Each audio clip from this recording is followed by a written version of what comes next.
Life lo ఉన్న టెన్షన్స్ అన్ని mister Akif where are you taking us today? There's this beautiful river called River Rhine. Rhine river దగ్గర కలుసుకుందాం. ఇలా నడుచుకుంటూ వెళ్తే కొంత దూరం మనకి ఆ వ్యూ కనిపిస్తుంది. వ్యూ చూసిన తర్వాత వ్యూ వర్తో కాదో మీరే కింద కామెంట్స్లో మెన్షన్ చేయండి. అలా అక్కడి నుంచి నడుచుకుంటూ వచ్చాక మనకి ఇలా ఒక వ్యూ కనిపిస్తుంది.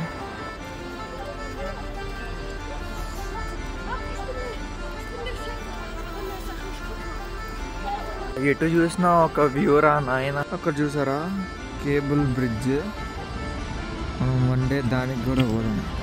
ఇదే మన బ్రో స్పాట్. సో ఇక్కడ కూర్చొని అలా చిల్ అయ్యామంటే మనకి లైఫ్లో ఉన్న టెన్షన్స్ అన్నీ